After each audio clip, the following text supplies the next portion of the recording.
नमस्कार, मैं हूं दीपाली राणा। आप देख रहे हैं योर मनी, पर्सनल फाइनेंस से जुड़ा हमारा स्पेशल शो जो हर रोज हम आपके लिए लेकर आते हैं ताकि आपकी मदद कर सके पोर्टफोलियो को बेहतर बनाने में और एक बेहतर और सही फाइनेंशियल प्लानिंग करने में। अगर आपके पास भी इन्वेस्टमेंट रिलेटेड कोई भी क्वेश्चंस हैं, अपने पोर्टफोलियो रिलेटेड सवाल हैं, तो आप योर मनी का हिस्सा बन सकते हैं, अपने सवाल पूछ सकते हैं।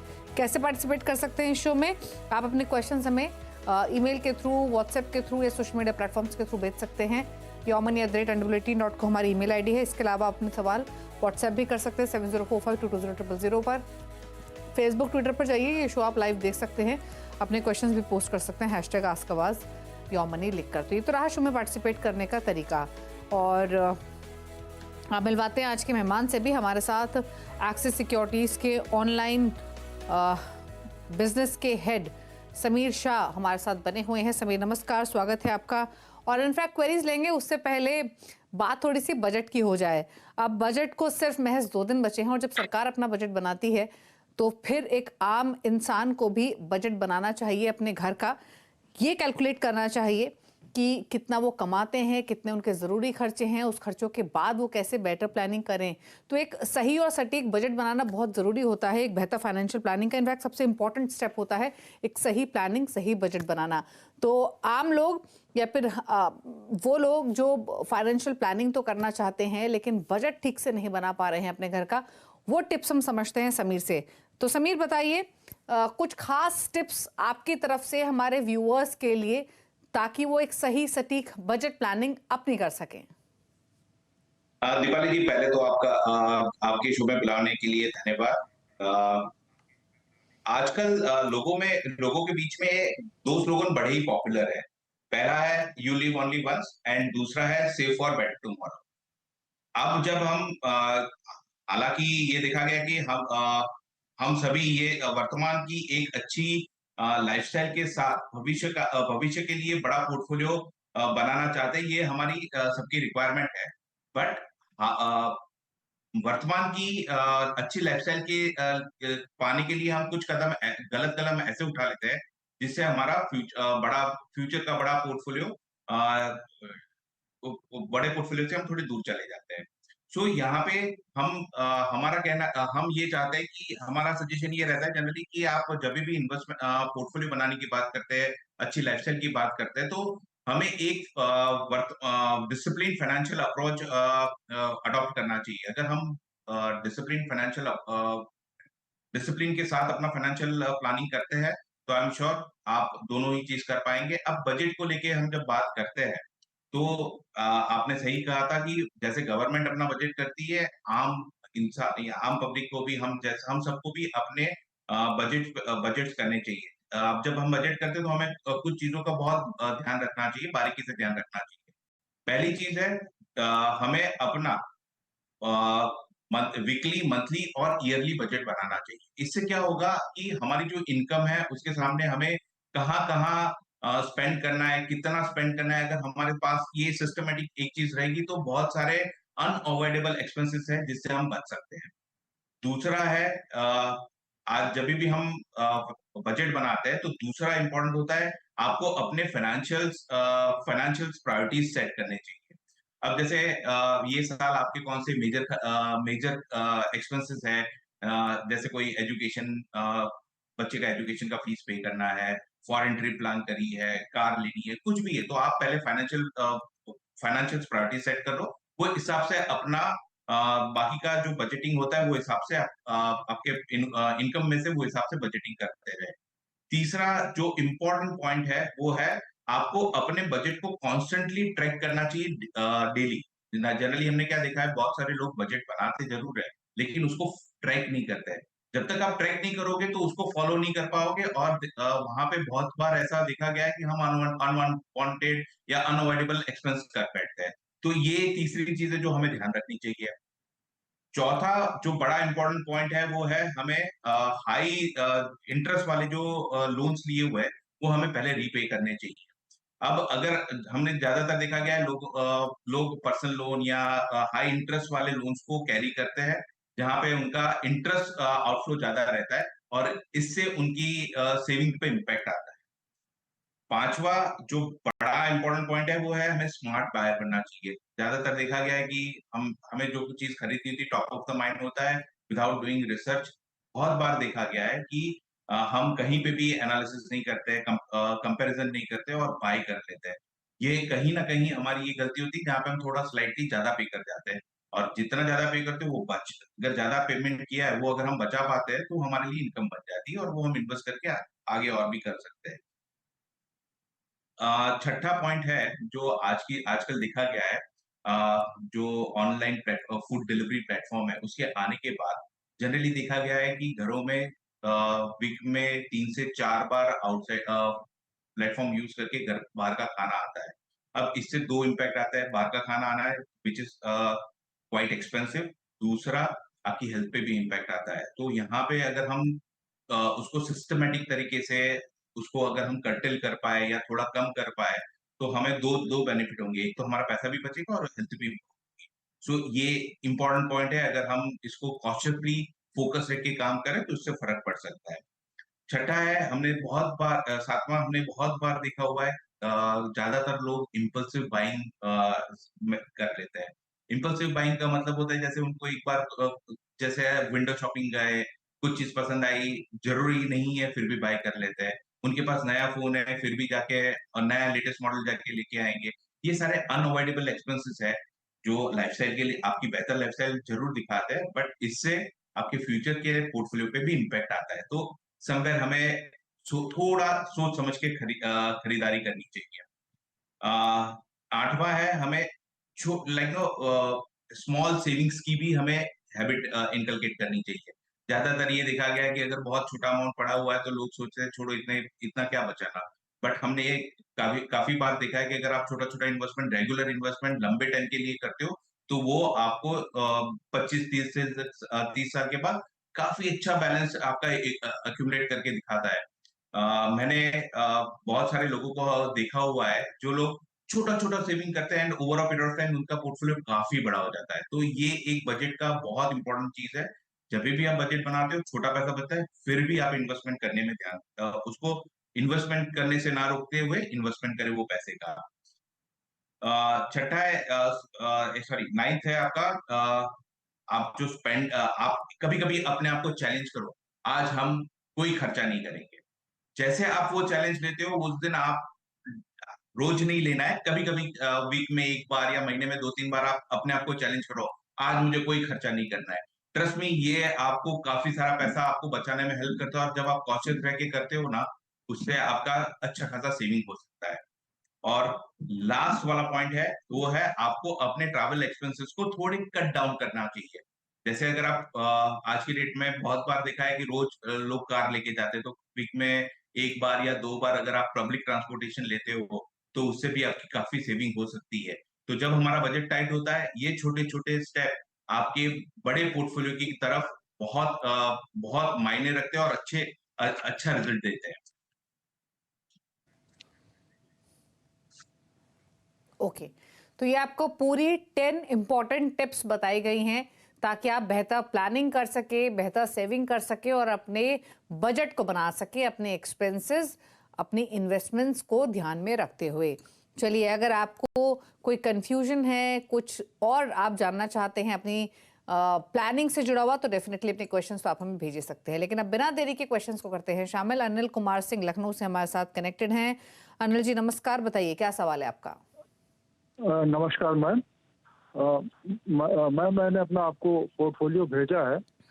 मेरा टोटल एसआईपी मंथली करीब 1,16,000 का चल रहा है, जिसमें आईसीआईसी प्रू ब्लू चिप 5,000 का है, Parag Parikh flexi cap 10,000, Kotak emerging equity 10,000, Nippon India multi cap 20,000 और Quant small cap 21,000, Nippon small cap 20,000 और एसबीआई कांट्रा 20,000। तो मैम मेरा क्वेश्चन है कि मेरा 10 इयर्स में कितना एक्यूमुलेशन हो जाएगा और मैं 10 इयर्स में at the end of 10 years मैं रिटायरमेंट के लिए 5 करोड़ चाहता हूं, तो उसके लिए मुझे क्या सिप में कितना चेंज लाना पड़ेगा और प्लीज मेरे पोर्टफोलियो का रिव्यू कर दीजिए। ओके, तो क्वेश्चंस की डिटेल तो ये सारी समीर शेयर कर चुके हैं, अपना पोर्टफोलियो भी बता चुके हैं। 5 से 10,000 की इनकी एसआईपी चल रही है, 1,16,000 की टोटल एसआईपी है, 47 लाख पोर्टफोलियो की वैल्यू है, 10 ईयर्स में 5 करोड़ का टारगेट है। तो जानना चाहते हैं कितना एक्यूमुलेशन इस पोर्टफोलियो के साथ कर लेंगे 10 साल में, और फंड जो चुने हैं इन्होंने वो सही है या किसी बदलाव की जरूरत है, बताइए। अनिल जी, पहला सवाल आपका ये था कि आप 10 साल में कितना करंट आपके जो एसआईपी चल रहे हैं उससे कितना अक्यूमुलेट करोगे। तो अगर आपका जो करंट एसआईपी अमाउंट चल रहा है, अगर आप वो 10 साल तक कंटिन्यू करते हो और आपके लमसम जो अभी तक ईयूएम इकट्ठा हुआ है उसके साथ आप 4 करोड़ 20 लाख इकट्ठा कर पाओगे, तो आपका ओवरऑल 4 करोड़ 20 लाख तक पहुंच जाएगा। अब दूसरा सवाल था, अगर आपको 10 साल में 5 करोड़ इकट्ठा करना है तो आपको अपना एसआईपी अमाउंट कितना बढ़ाना पड़ेगा। आ, आपका आज की डेट में हर महीने 1,16,000 का के करीब का एसआईपी हर महीने जाता है, जो आपको बढ़ा के 1.5 लाख करना पड़ेगा, जिससे आप अपना 5 करोड़ का गोल अचीव कर पाएंगे। यहाँ पे हमने कंसीडर किया है 12% का मॉडेस्ट कंसीडर करते हुए हमने कैलकुलेट किया है, तो करीबन 5 करोड़ तक आप पहुंच जाओगे। अब आपके पोर्टफोलियो की बात करते हैं अनिल जी, तो अनिल जी, हमने आपके पोर्टफोलियो में एक चीज ऑब्जर्व करी है, आपके पोर्टफोलियो का करीबन 55% स्मॉल कैप और मिड कैप में है। जो बैलेंस के हिसाब से अगर हम देखें तो वो थोड़ा ज्यादा रिस्क ओरिएंटेड हो जाता है, लुकिंग एट योर एज।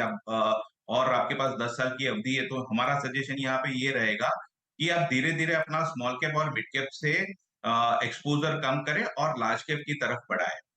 अब आपके पोर्टफोलियो में हमारा एक आपने वेरी वेल डाइवर्सिफाइड और बैलेंस्ड पोर्टफोलियो बनाया है in terms of scheme selection. यहाँ पे सिर्फ आपको एक स्कीम के बदलाव का हम सुझाव देते हैं, वो है आपने कोटक इमर्जिंग इक्विटी फंड लिया है, उसको हम सजेस्ट करेंगे कि आप चाहो तो उसको मोतीलाल ओसवाल मिड कैप में मूव कर सकते हो। दूसरा, जब आप एडिशनल एसआईपी करना चाहते हो या आप लार्ज कैप में अपना एक्सपोजर बढ़ाओगे, तो वहां पे हमारा सजेशन ये है आप अपने पोर्टफोलियो में Nippon India large cap fund add जरूर करें, जिससे आपको आपका पोर्टफोलियो में लार्ज कैप का थोड़ा एक्सपोजर बढ़े। ओके, तो चलिए इस चेंजेस आपके पोर्टफोलियो को लेकर सजेस्ट किए गए हैं, थोड़ा से बदलाव आपको अपने पोर्टफोलियो में करने की ज़रूरत है, ज़्यादा चेंजेस की सलाह नहीं है। मिड कैप और स्मॉल कैप में थोड़ा सा एक्सपोजर कम करने की सलाह है आपके लिए। और रही बात आपके चेंजेस की, तो कोटक इमर्जिंग इक्विटी से निकलने की सलाह है, इसकी जगह आप Motilal Oswal mid cap pick कर सकते हैं, और 1.5 लाख के एसआईपी करेंगे तो अपने गोल को आप हासिल कर सकेंगे। ऑलरेडी 1,16,000 के आप कर रहे हैं, तो ज़्यादा दूर नहीं है आप अपने टारगेट एसआईपी अमाउंट से। चलिए अब बात करेंगे अगले कॉलर से। सतीश हमारे साथ कनेक्टेड हैं फोन लाइन पर सवाल पूछने के लिए। सतीश नमस्कार, बताइए क्या सवाल है आपका। नमस्कार मैडम। मैडम मेरे पास अभी 3 फंड है। निप्पॉन इंडिया स्मॉल कैप, उसमें 1,000 की एसआईपी है। यूटीआई निफ्टी 50 इंडेक्स फंड है, उसमें 500 रुपए का। और एक पराग पारिख में मैंने 55,000 का लमसम किया हूँ। और मेरी जो एज है अभी 29 ईयर है। मुझे रिटायरमेंट प्लान करना है, 3 लाख का कॉर्पस इकट्ठा करना है मुझे। तो उसके लिए कितनी की एसआईपी शुरू करना पड़ेगा और कौन कौन से फंड चूज करने पड़ेंगे? ओके, तो 1,500 की एसआईपी चल रही है, 59,000 इकट्ठा कर लिया है, 30 साल में 3 करोड़ का टारगेट, 50,000 का लमसम इन्वेस्टमेंट ये करना चाहते हैं 20 इयर्स के लिए। UTI Nifty 50 index fund 500 per month, Nippon India small cap है इनके पास, यहाँ ये 1,000 रुपए डाल रहे हैं। बताइए क्या सजेशन इनके लिए। सतीश जी, आपने अवधि बहुत अच्छी रखी हुई है, तो पहले आपको कंग्रेचुलेट करूंगा कि आपने सही समय पे इन्वेस्टमेंट रिटायरमेंट प्लानिंग के बारे में सोचा है। एंड आई एम श्योर अगर आप अभी से सिस्टमेटिक करोगे तो आप आराम से अपना गोल अचीव कर लोगे 3 करोड़। अब 3 करोड़ अक्यूमुलेट करने के लिए आप जो 1,500 रुपए की एसआईपी कर रहे हो, तो उससे आप सिर्फ 73 लाख यानी 73 लाख के करीब आप पहुंच पाओगे।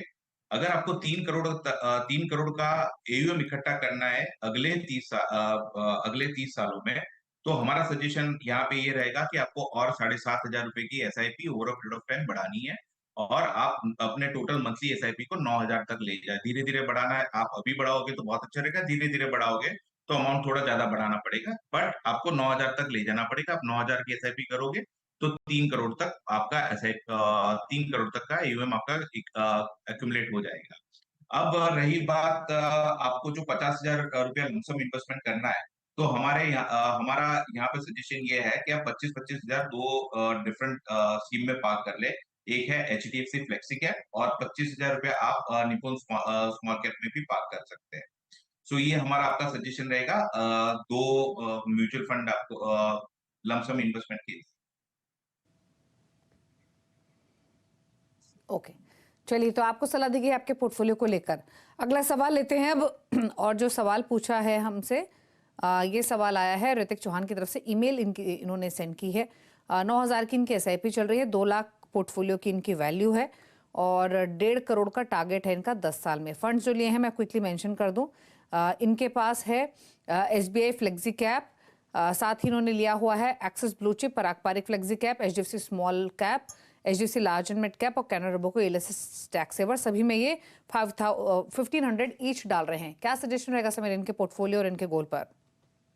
हाँ, तो इनके पोर्टफोलियो अगर पहला उनका क्वेश्चन था कि उनको 1.5 करोड़ रुपया इकट्ठा करना है। 9,000 की SIP अभी चालू है और करंट वैल्यूएशन उनका 2 लाख रुपए का पोर्टफोलियो है।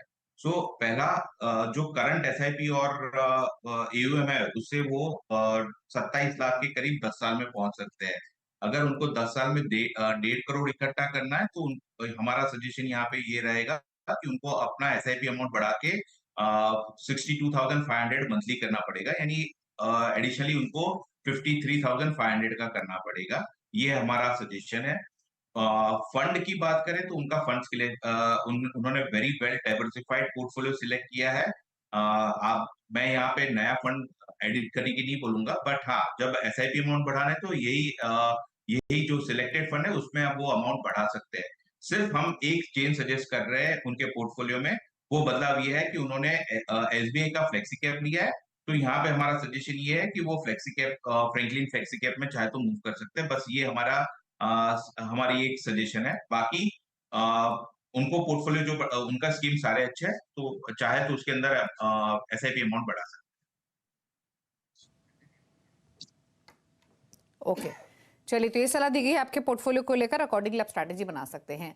रुक रहे हैं एक ब्रेक के लिए। ब्रेक के उस पर कुछ और सवालों को करेंगे शामिल। आप देखते रहिए यो मनी। आप देख रहे हैं यो मनी। हमारे साथ समीर शाह मौजूद हैं आपकी सभी क्वेरीज को आंसर करने के लिए। लेते हैं कुछ और क्वेरीज को। अगले कॉलर अमन जैन नारनौल हरियाणा से हमारे साथ कनेक्टेड हैं। अमन नमस्कार, बताइए क्या सवाल है आपका? इनफैक्ट माफी चाहेंगे, ये हमारे साथ फोन लाइन पर नहीं है, ईमेल के थ्रू इनका क्वेश्चन है। 23,500 की इनकी SIP चल रही है। 20 इयर्स में कितना कॉर्पस से एक्यूमुलेट कर लेंगे ये जानना चाहते हैं।